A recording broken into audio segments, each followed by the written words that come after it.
ವಿರಾಮದ ನಂತರ ಜಾತಕ ಫಲ ಕಾರ್ಯಕ್ರಮಕ್ಕೆ ಮತ್ತೊಮ್ಮೆ ಸ್ವಾಗತ. ಶಾಸ್ತ್ರಿಗಳೇ, ಈ ದಿನ 12 ರಾಶಿಗಳ ಫಲಾಫಲ ಯಾವ ರೀತಿಯಾಗಿದೆ? 12 ರಾಶಿಗಳ ಫಲಾಫಲ ತಿಳಿಯುವ ಮುನ್ನ ಇವತ್ತಿನ ಗ್ರಹಸ್ಥಿತಿಯನ್ನು ಗಮನಿಸಿಕೊಳ್ಳೋದಾದರೆ, ಮೇಷರಾಶಿಯಲ್ಲಿ ಗುರು ಇರ್ತಕ್ಕಂಥದ್ದು, ಕನ್ಯಾ ರಾಶಿಯಲ್ಲಿ ಕೇತು ಇರ್ತಕ್ಕಂಥದ್ದು, ಇನ್ನು ವೃಶ್ಚಿಕ ರಾಶಿಯಲ್ಲಿ ಶುಕ್ರನಿದ್ದಾನೆ, ಧನಸ್ಸು ರಾಶಿಯಲ್ಲಿ ರವಿ, ಚಂದ್ರ, ಬುಧ, ಕುಜ ಚತುರ್ಗ್ರಹ ಯೋಗ ಇದೆ ಅಲ್ಲಿ. ಇನ್ನು ಕುಂಭರಾಶಿಯಲ್ಲಿ ಶನೈಶ್ಚರ ಇರ್ತಕ್ಕಂಥದ್ದು, ಮೀನರಾಶಿಯಲ್ಲಿ ರಾಹು.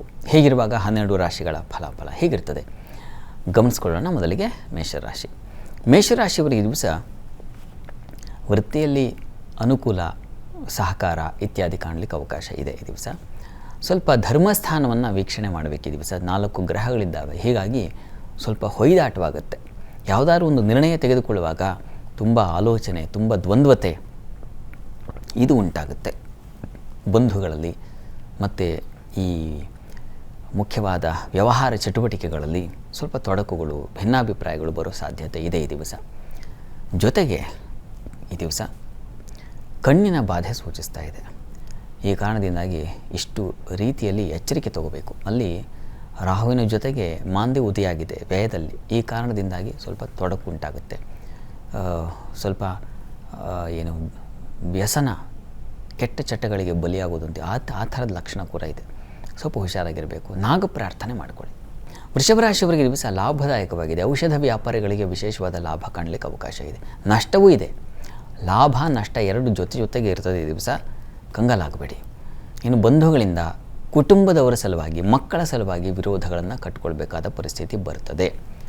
ಯಾರನ್ನೋ ಎದುರು ಹಾಕೊಳ್ಳೋಕ್ಕೆ ಹೋಗಿ, ಯಾರನ್ನೋ ಮುಚ್ಚಿಕೊಳ್ಳೋಕ್ಕೆ ಹೋಗಿ, ಅಂದರೆ ಅವರ ಪರವಾಗಿ ನಿಲ್ಲಕ್ಕೆ ಹೋಗಿ ನೀವು ತೊಂದರೆಗೆ ಸಿಕ್ಕಾಕೊಳ್ಳೋ ಸಾಧ್ಯತೆ ಇರ್ತದೆ. ಮತ್ತೊಬ್ಬರ ಪರವಾಗಿ ನಿಲ್ಲುವಾಗ ಯೋಚಿಸಿ. ಈ ದಿವಸ ಸಂಗಾತಿಯ ಸಹಕಾರ ಇರುತ್ತೆ. ಈ ದಿವಸ ಆತಂಕ ಇಲ್ಲ. ವೃತ್ತಿಯಲ್ಲೂ ಅನುಕೂಲ ಇದೆ. ಪ್ರಾರ್ಥನೆಗೆ ದಿವಸ ನೋಡಿ ಮಿಶ್ರವಾಗಿದೆ. ಈ ದಿವಸ ನರಸಿಂಹ ಪ್ರಾರ್ಥನೆ ಮಾಡಿಕೊಂಡ್ರೆ ಒಳ್ಳೆಯದು. ಇನ್ನು ಮಿಥುನ ರಾಶಿ. ಮಿಥುನ ರಾಶಿಯವರಿಗೆ ದಿವಸ ಸಂಗಾತಿಯ ಸಹಕಾರ ಚೆನ್ನಾಗಿರ್ತದೆ. ವ್ಯಾಪಾರಿಗಳಿಗೆ ಒಂದು ರೀತಿಯ ಗೊಂದಲವೂ ಇದೆ, ಲಾಭವೂ ಇದೆ. ಗೊಂದಲದಲ್ಲಿ ಲಾಭ ಕಾಣಬಹುದು, ಸಂಶಯ ಇಲ್ಲ ಈ ದಿವಸ. ಇನ್ನು ಈ ದಿವಸ ವೃತ್ತಿಯಲ್ಲಿ ಲಾಭ ಕಾಣಲಿಕ್ಕೆ ಅವಕಾಶ ಇದೆ. ಕೆಲಸದಲ್ಲಿ ವೃತ್ತಿಯಲ್ಲಿ ಲಾಭ ಏನೋ ಇದೆ, ಆದರೆ ಕಿರಿಕಿರಿಯೂ ಇದೆ. ಹೀಗಾಗಿ ಒಂಥರ ನಿಮಗೆ ಮಧ್ಯಮ ಫಲ ಈ ದಿವಸ. ವಿಷ್ಣು ಸಹಸ್ರನಾಮ ಹೇಳ್ಕೊಳ್ಳೋದ್ರಿಂದ ಅನುಕೂಲ ಉಂಟಾಗುತ್ತೆ. ಇನ್ನು ಕರ್ಕಟಕ ರಾಶಿ. ಕರ್ಕಟಕ ರಾಶಿಯವರಿಗೆ ದಿವಸ ಶತ್ರುಗಳ ವಿರೋಧ, ಬಂಧುಗಳೇ ಶತ್ರುಗಳಾಗ್ಬಿಡೋ ಸಾಧ್ಯತೆ ಇರ್ತದೆ. ಸ್ವಲ್ಪ ಗಮನ ಹರಿಸಬೇಕು, ಎಚ್ಚರಿಕೆಯಿಂದ ಇರಬೇಕು. ಉಳಿದ ಹಾಗೆ ವೃತ್ತಿಯಲ್ಲಿ ಹೆಚ್ಚಿನ ಅನುಕೂಲ, ಸೌಖ್ಯತೆ ಕಾಣಲಿಕ್ಕೆ ಅವಕಾಶ ಇದೆ. ವೃತ್ತಿಯಲ್ಲಿ ನಿಮ್ಮ ಅಂದುಕೊಂಡಿದ್ದನ್ನು ಕೆಲಸ ಮಾಡಿ ಮುಗಿಸ್ತಕ್ಕಂಥ ಒಂದು ಸಮಾಧಾನ. ನಾವೊಂದು ಮನೆಯಲ್ಲಿ ಅಚ್ಚುಕಟ್ಟ ಕಸ ಗುಡಿಸಿ, ನೆಲ ಒರೆಸಿ ಒಂದು ನಿರ್ಮಲತೆ ಕಾಣ್ತೀವಲ್ಲ ಮನಸ್ಸಿನಲ್ಲಿ, ಹಾಗೆ ಒಂದು ಸಣ್ಣದರಿಂದ ದೊಡ್ಡದರವರೆಗೆ ಸಮಾಧಾನ ಕಾಣಲಿಕ್ಕೆ ಅವಕಾಶ ಇದೆ. ಇನ್ನು ಈ ದಿವಸ ಶುಕ್ರನಿಂದಾಗಿ ಬುದ್ಧಿಬಲ ಸ್ತ್ರೀಯರಿಗೆ ಹೆಚ್ಚಾಗಿ ಚೆನ್ನಾಗಿರ್ತದೆ. ತಕ್ಷಣ ಆಲೋಚಿಸಿ ಒಂದು ನಿರ್ಣಯಕ್ಕೆ ಬರ್ತಕ್ಕಂಥದ್ದು ಇತ್ಯಾದಿ ಎಲ್ಲ ಕಾಣಬಹುದು. ಸ್ವಲ್ಪ ಧರ್ಮ ವಿರೋಧಿ ಅಂಥದ್ದೊಂದು ಲಕ್ಷಣ ಇದೆ. ಸ್ವಲ್ಪ ಎಚ್ಚರಿಕೆ ಬೇಕು. ಗುರು ಪ್ರಾರ್ಥನೆ ಮಾಡಿಕೊಳ್ಳಿ. ಇನ್ನು ಸಿಂಹರಾಶಿ.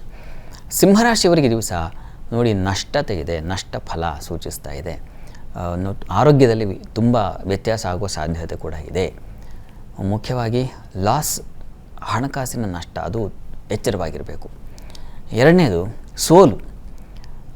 ಬೇಡದ ನಿಮ್ಮ ಸಮನಲ್ಲದವ್ರ ಜೊತೆಗೆ ಸೋತು ಬಿಡೋದು, ಅದು ಮನಸ್ಸಿಗೆ ತುಂಬ ನೋವಾಗುತ್ತೆ.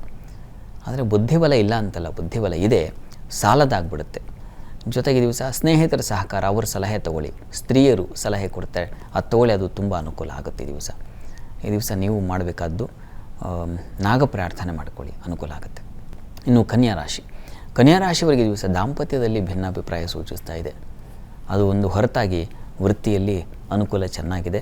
ಕೆಲಸಗಳು ಸುಲಭವಾಗಿ ಸಾಗುತ್ತೆ, ಸಹಕಾರದಿಂದ ಸಾಗುತ್ತೆ, ಚೆನ್ನಾಗಿದೆ. ಆದರೆ ದಾಂಪತ್ಯವೇ ಸ್ವಲ್ಪ ಅಸಮಾಧಾನವಾಗಿದೆ. ವ್ಯಾಪಾರದಲ್ಲಿ ಮೋಸ ಸಾಧ್ಯತೆ ಸೂಚಿಸ್ತಾ ಇದೆ. ಈ ಔಷಧ ವ್ಯಾಪಾರ ಅಥವಾ ಇನ್ನೇನು ವಿದೇಶ ವಹಿವಾಟು, ಇವುಗಳಲ್ಲೆಲ್ಲ ತೊಡಕು, ತೊಂದರೆಗಳು, ಗೊತ್ತಾಗದ ತೊಂದರೆಗಳು ನಿಮ್ಮನ್ನು ಕಾಡಿಬಿಡುತ್ತ ಸಾಧ್ಯತೆ ಅಧಿಕವಾಗಿದೆ. ಈ ದಿವಸ ತಪ್ಪದೇ ನೀವು ಸುಬ್ರಹ್ಮಣ್ಯನ ಪ್ರಾರ್ಥನೆ ಮಾಡಿಕೊಳ್ಳೋದು, ಸುಬ್ರಹ್ಮಣ್ಯ ಸನ್ನಿಧಾನದಲ್ಲಿ ಒಂದು ಸೇವೆ, ಪಂಚಾಮೃತ ಸೇವೆ ಮಾಡಿಸೋದು ತುಂಬ ತುಂಬ ಒಳ್ಳೆಯದು. ಸರಿ ಶಾಸ್ತ್ರಿಗಳೇ, ಇನ್ನುಳಿದ ರಾಶಿಗಳ ಬಗ್ಗೆ ಮಾಹಿತಿಯನ್ನು ಕೇಳಿ ಪಡೆದುಕೊಳ್ತೀನಿ. ವೀಕ್ಷಕರೇ, ಇನ್ನುಳಿದ ರಾಶಿಗಳ ಫಲಾಫಲ ವಿರಾಮದ ನಂತರ.